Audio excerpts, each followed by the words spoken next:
Let's talk about both We of was us. doing like the little dance. I still got that video. I'm gonna post it up on our page eventually. Well, how you doing, huh?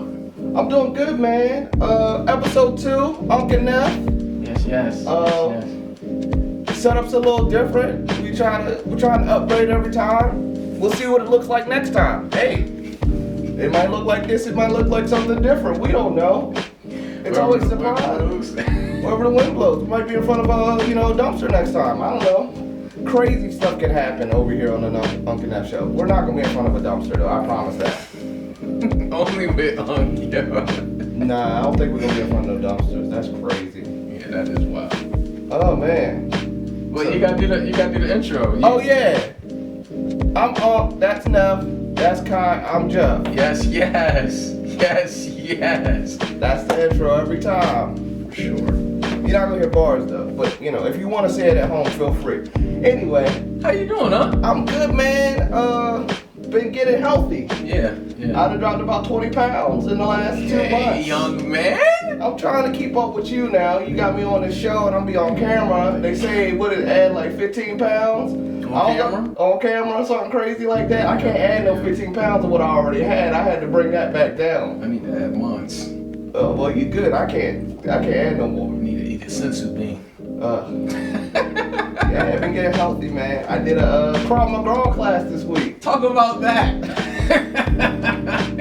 Anything interesting? So if no one knows what Krav Maga is, it is a Israeli type of martial arts that is supposed to mimic real world situations in fighting and defending yourself. And it's meant to strike them down quickly and get away. So that's what it is. So yeah, I started Krav Maga this week. It was cool. Definitely a mixed class. It was all adult class, which was good. I didn't want to be in there with a bunch of kids because I hate to get beat up by a child. Right. And then it was a lot of mixed partners in this class as well. And I got so that was interesting because I was one of the few minorities in the class, the only black person in the class, so that was interesting as well for me. Okay. So I was like, I get to beat up everybody else. That's fun. Yeah, this is payback. It's not payback, but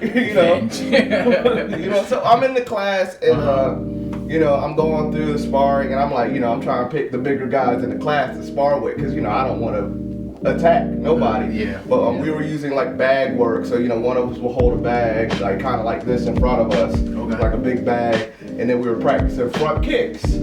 So I'm not going to just demonstrate it, but just what a front kick looks like. Just bow, what I mean? That's all you get. But bow, you just kick them right in the chest. So I'm going through and they're like, oh, switch. And the instructor's like, don't be afraid to switch with male and female. And I was like, okay, I'll do that. So I switched with this younger lady. Well, she's a little older than me probably, but she was around my age. Okay. But she was about half my height. But she was solid, She was, I felt safe with, she wasn't like small. Anyway, let me stop talking before, let me stop, okay. She made you feel safe. She made me feel safe with what I was doing. So like at first I'm like kicking, like kind of soft, I'm not trying to hurt her. Right. So I'm like kicking, cause even on the bag, cause I was getting kicked and I was like, you run up on them and they kick you back. So you're like running towards them and they're kicking you back. They're actually standing still. So I have to walk, not running, but walking towards them swiftly. Okay. And it's supposed to imitate somebody attacking you and you getting them up off. Got you. So I got the bag first because I want her to get her kicks in first because I don't want to be kicking this lady out in the head. Meticulization. Yeah, so she's kicking me and then we're supposed to like give each other feedback and I'm telling her like, oh, you can kick harder and like she's giving it all she got and I'm just running up on her. She's like, cool. So it was like 3 to 6 kicks depending on the time frame and then we switch. So now she's walking towards me and I'm kicking back. So the first one I kick, I'm working on my form because it's a form you gotta have too. So it's like they tell you to load the knee and just follow through. So I'm working on my form. So I'm not kicking too hard because I'm like, I don't want to hurt nobody. Right. Because I'm a big guy. You don't want to bust. But also I'm like, I don't know nothing about no karate. I ain't took karate since I was 10 years old. Okay. So it was a long time ago. Right. And I did a little bit of martial arts stuff in the military, but it wasn't that heavy because I was on the submarine. I ain't fighting nobody on the submarine too much. Oh, okay. So, anyway, I do the first kick, boom, bob, do it again, boom, little soft kicks, and then she tells me this. She's like, you can kick harder. And I was like, I should have thought to myself, like, I know I can, but I'm not going to. Right, but when she said that, it was like, something clicked in my head, like, I don't want to disrespect this lady. Right. So, I kicked harder this time, and let's just say, let me rewind real quick. At the beginning of the class, we practice safe falling. Okay, right. So we practice safe falling when we basically fall back, you slap your hands on the ground, keep your head up so you don't hurt yourself. Okay. So fast forward back. That's on purpose. I said that. Fast forward back to the last kick of this round anyway. So I was like, okay. So I load the knee up, right? Knock her back. I load her up like, and just, I'm talking about follow through. I'm talking about full extension. And all I hear is good kick from my teacher, but you ain't hear no. But the young lady that I had kicked was no longer standing in front of me. She had rolled back, and the mat flew a little bit. Yeah, but, safe falling without the window. But and I was good. But I was like checking on her as I'm helping her back up. She says to me, "Good thing we practiced those." I'm sorry. She said, "Good thing we practiced those preventative falls." I forget what the name of it was, but good thing we practiced those. And I had to stop myself from shedding a tear, bro. It was so crazy. And that was a class. So, and I'm like switching up, and so I was like, I got to get away from here because I done kicked this lady over. All these white women in the class looking at me like, who's this big man to knock this woman over? And it's not like everybody else was doing this to folks. I could have killed this lady. I don't know what anything, but they said at the beginning of the class, if you have any issues, please let us know. So I was in the clear. Waiver signed.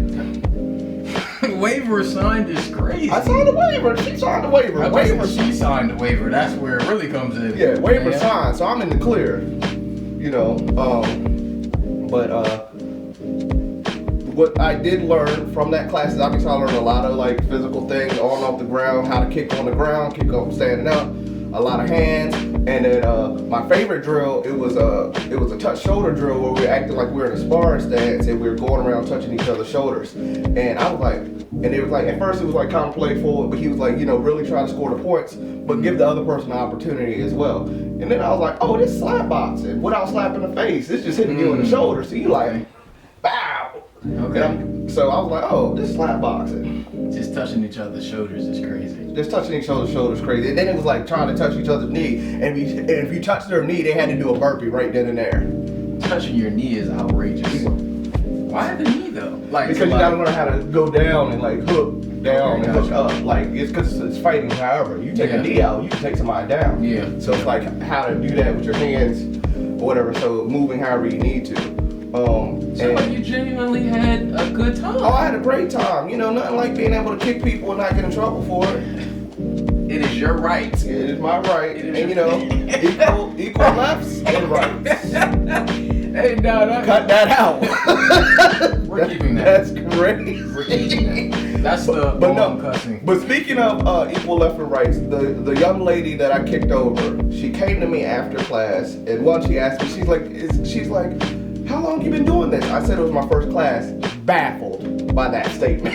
Clutch your pearls right there. She was like, oh, it's only your first one. But then she said to me, and this is important, she's like, I'm glad you didn't hold back on me because that's the reason why I came to this class, to make sure I could defend myself. Mm-hmm. So, I joke about what happened and things like that, but like it's really one of those things where sometimes you gotta kick a lady to help her out. Facts. The more you know. That's crazy. But it was, but you know the sentiment behind it. I'm joking, but she said that it really helped her out, and she's glad that I didn't just like hold back on her when she asked me not to kind of, because she wanted to strengthen herself as well. It wasn't just about me getting strong, but it's also about my colleague in the class getting strong as well. So I was glad I was able to help her out with a little bit of violence to make her more violent, in a defensive way. Violence begets violence, and iron sharpens iron. Yep, there we go. I sharpened her iron with my iron.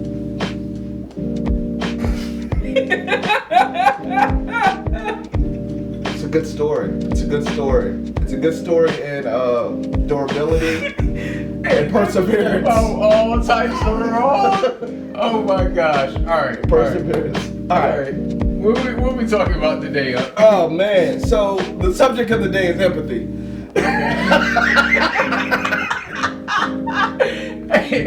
You made that sound so stressful when you took the video. Just the subject at hand today. Oh, I'm sweaty. I'm sorry, guys. But the subject I wanted to talk about empathy in the Black community as a whole. I was talking with my wife earlier today, and she was talking about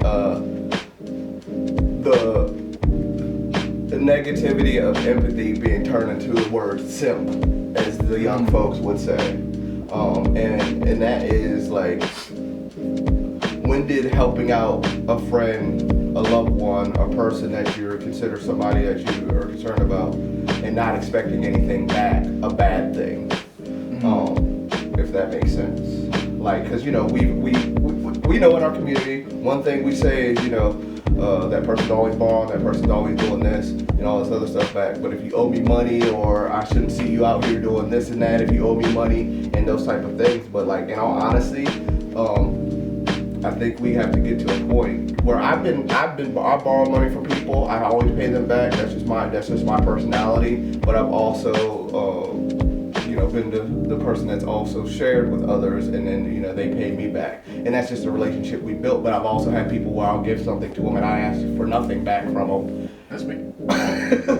Nephew, I didn't want to put it. But my heart always tells me I'm not asking for anything back. My heart is always though, I want to give back, and even when I get like my feet under me to a point where I can do it without him even like thinking of it, or like, like nephew, like what's this for? Like, I just want to do it out of the kindness of my heart. Like, it's a select few people that I have that for. Like, I want to do it in like a huge lump sum, or like take y'all out to dinner type John. That's just what my heart is, because y'all looked out for me for so long.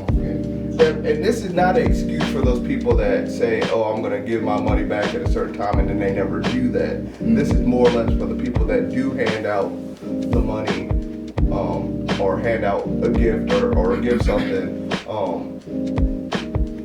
When you do that, we shouldn't be expecting. We should be expecting, depending on the person, but we shouldn't. As a community, we need to build back the. I know I'm going to get it back in some way, shape, or form, whether it's from that person, or whether it's from God, or whether it's from whatever entity that you believe in. But just understanding that as you sow, you shall also reap, in the biblical concept, but also just in general, without expecting it back from that person every time. I think that when you're building a village, like, everybody comes together and they put everything into a pot, expecting that once the village grows as a group, then that also grows each individually, so you can borrow without ever expecting anything back, because it's always going to circulate back around within that community and so forth. Gotcha. What are your thoughts on that? I mean, I'm like, my folks, like my friends, or like my brothers, they ask for something. I'm never looking for anything. If you say you're gonna pay me back, I'm not even, my heart and my mind is not even thinking like, I'm giving this to you whether it's my last or not, or like my last few. It's not just giving it to you thinking like, I need this back by a certain date. Otherwise I would just say I ain't got it. You know what I'm saying? Like I was saying earlier, when I ask, like you or another family member, hey, can I borrow X, Y, and Z? It's usually for like gas or like food or something just to hold me over, so I can go make more money. Right. To just basically survive. Right. You know what I'm saying? So, outside looking in, I guess it would depend on like the context. If you know the person isn't like maybe responsible with their money, or like they ask for gas, but it's to go to like the club or something. Yeah, you know, and knowing who it is. That's why I say you gotta have that relationship kind of built with when you have that random person asking for the money. Sometimes we already tell them no anyway, but when it is somebody that you do know, and a circumstance like that happens, we don't really know what people are going to use the money for, but we also don't know people's circumstance. I think the hard part is when we as a community bash people for borrowing money because you don't know why they're borrowing it and if they can even pay it back. Because sometimes it is for that last bag of groceries that they need, or it's for diapers, or it's for baby formula, or it's for gas to get to work because they might lose their job because they haven't been able to drive every day because they don't have enough money to pay for things. And you might have been that last hope for them, and they might not get paid for another month because they just started a new job or anything like that, or or they have all these bills they have to pay. They may not get it back to you right then and there.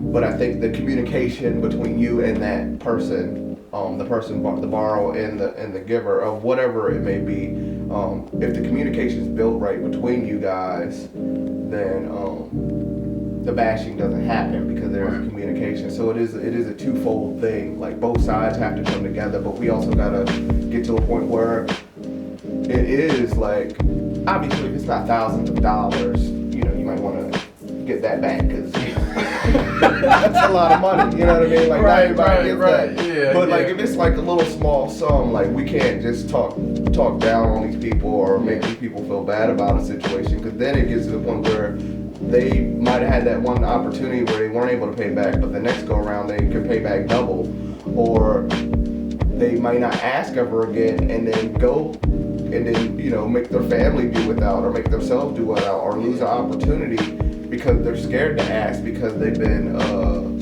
basically ridiculed instead of you having empathy for that person.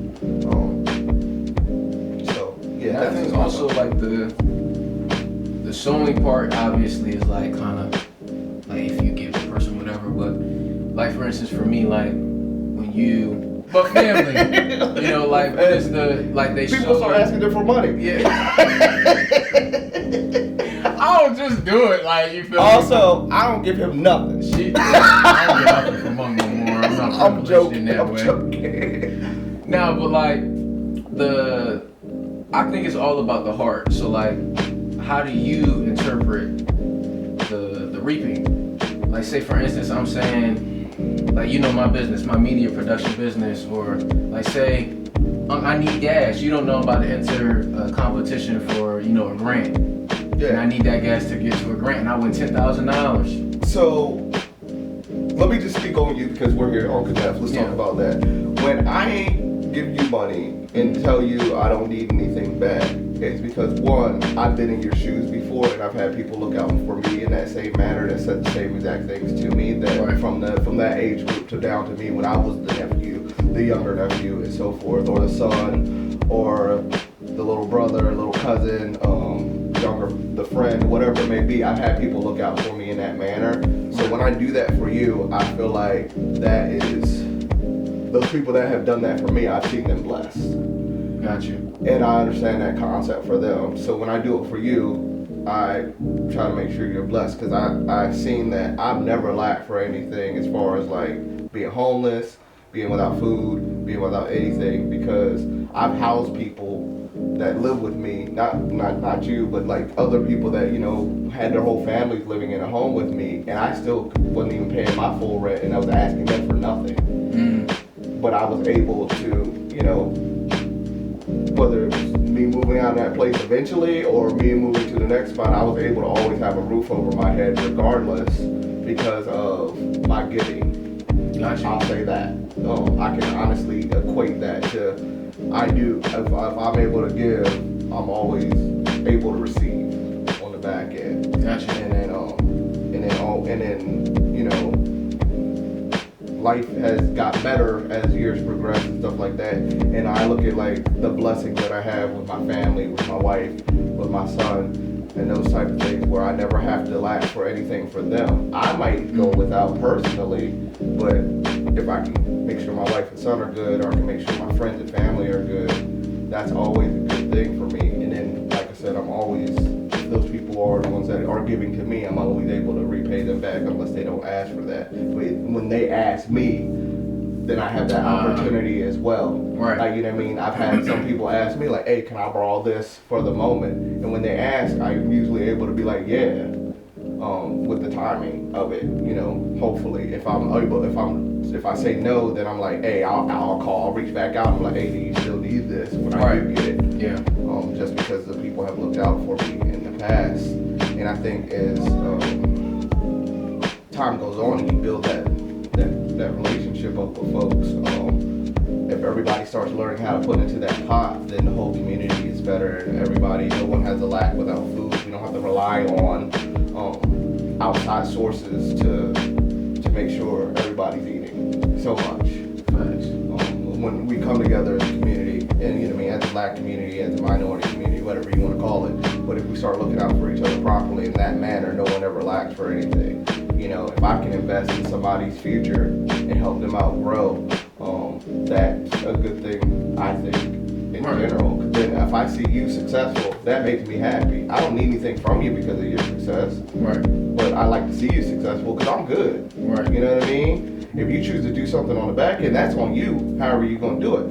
I'm not going to tell you no because I don't want to mess up your blessing. Right.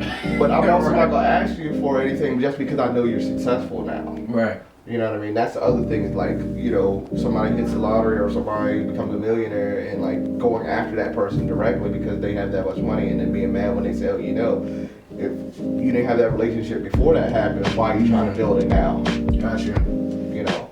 And that's crazy because like, that's what I was saying about the heart. Like, when you were saying like somebody hit the lottery or somebody like becomes successful, how do you feel when you see it? Are you like immediately, all right, cool, like they can pay me back, or are you just happy that, you know, they finally? Like I said, I'm just glad that people are doing good because it's not I don't like.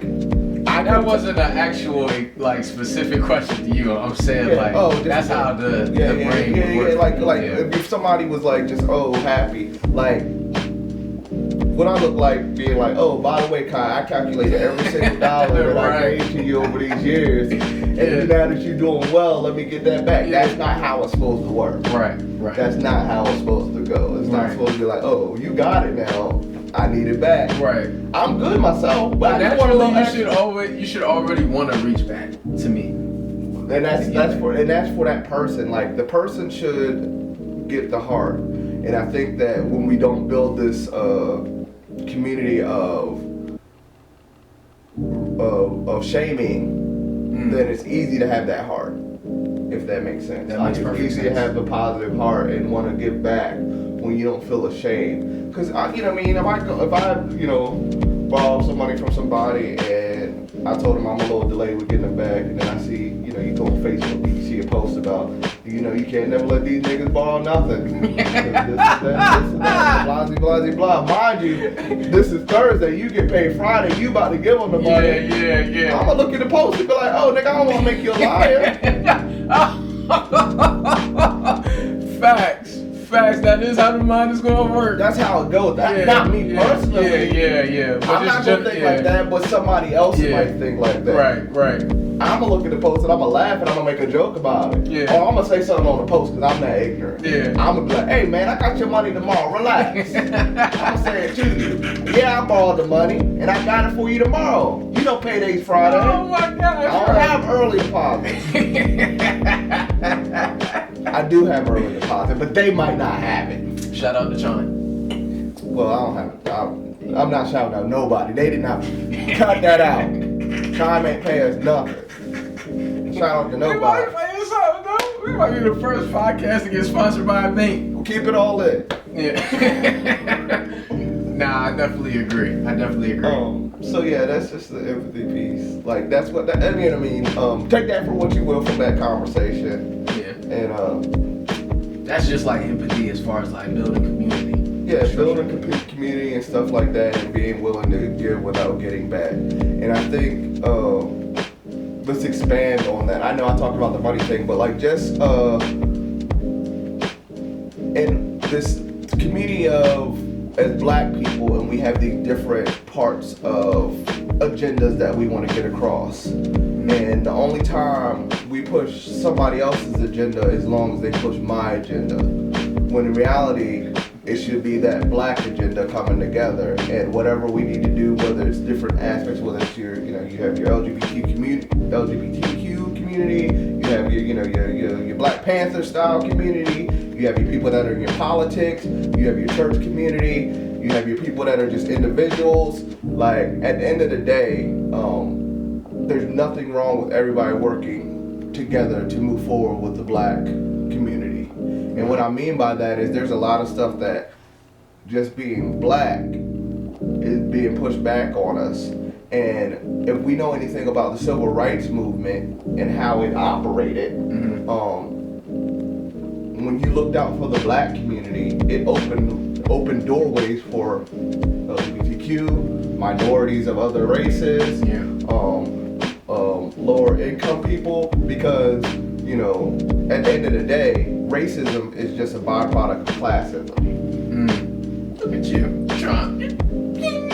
I'm just saying it is. Like, I talk a lot about race in the social media world.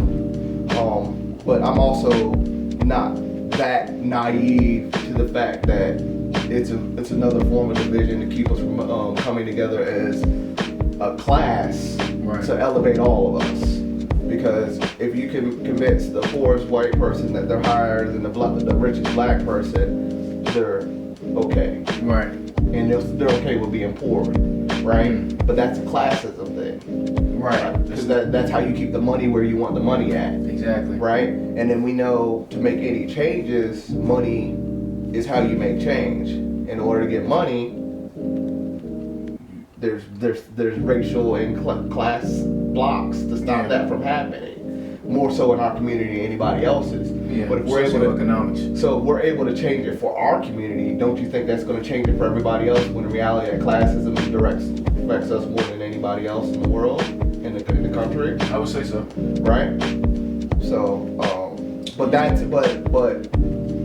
but there's people going back to the people that have made it up and made a little bit more money and things like that, and the person that's not making that much money, they're afraid to help that person out without getting something back from it. Right. When in reality, I see what you're saying. when they look out for that person that's lower than, like, you're good right now. Yeah. But if you help build them up, eventually that's going to come around to everybody being built up.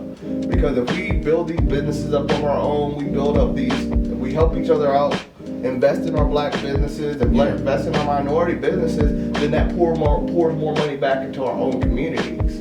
Because the money we spend at these retailers and these groceries and all this other stuff, and shout out to Chime, but putting it into our own banks. Yeah.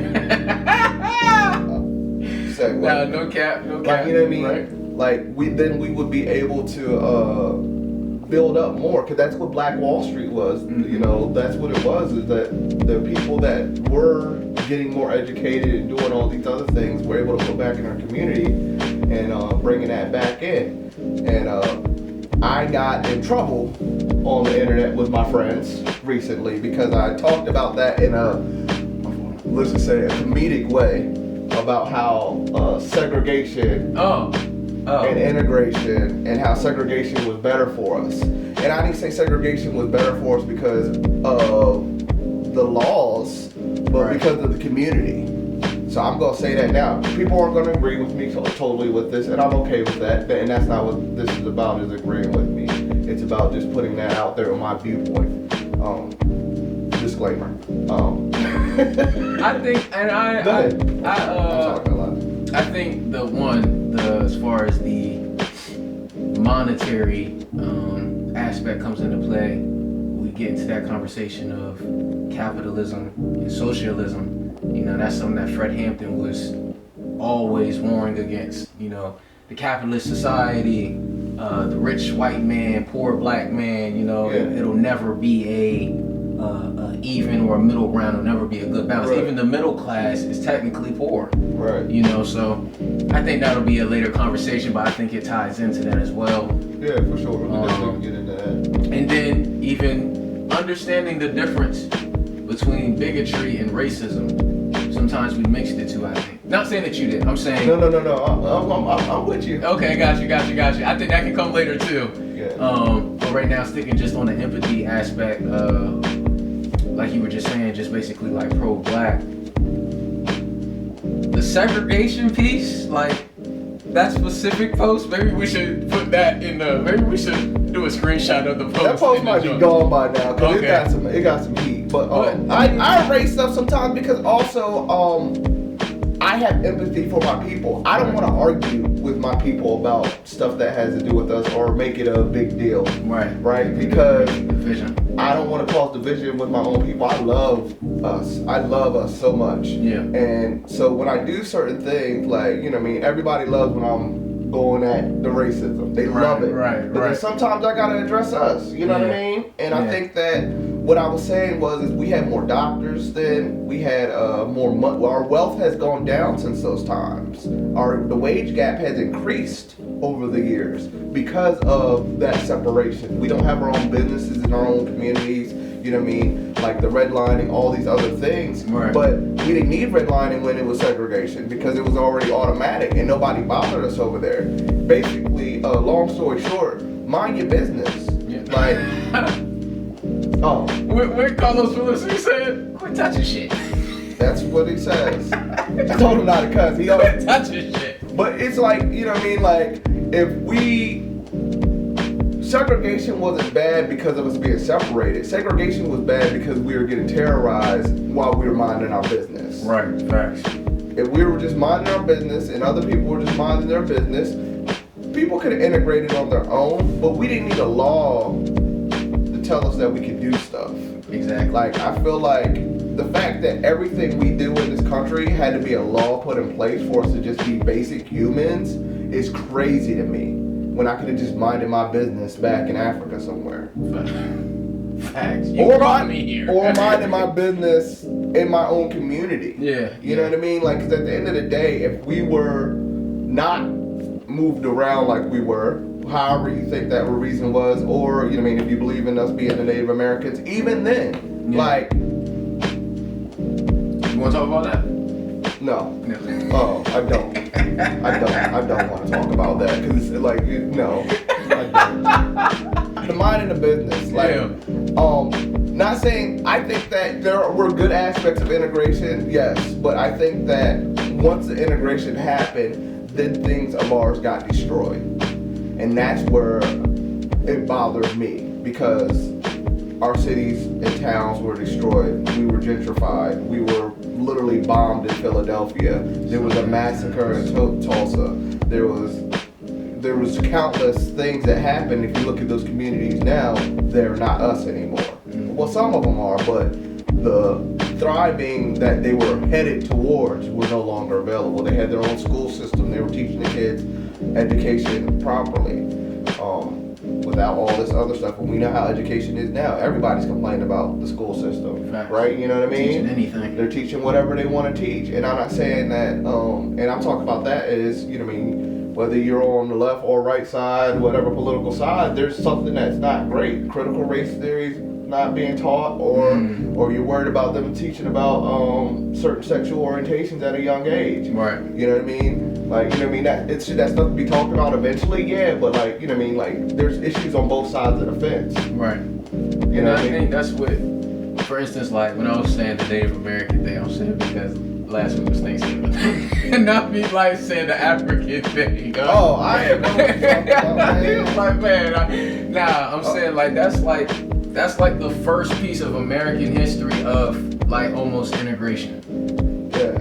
If you think about it, like we see these people come off this ship and supposedly, you know, like, so hey, come on, like let's. So I mean that goes into with the education piece, that's like education. that's false education. I feel like us as, so here's what I'll say, right? With that regards, since I told you I didn't talk about this, but we're gonna talk about it. I want to talk about it. We can cut that off, and that can be like, do you want to talk more about it? No. It actually goes with what's going on. So this goes back to you know, talk about the holiday thing. Keep all that. Keep edit it however you want to. But the empathy thing. I think that when we talk about the holiday,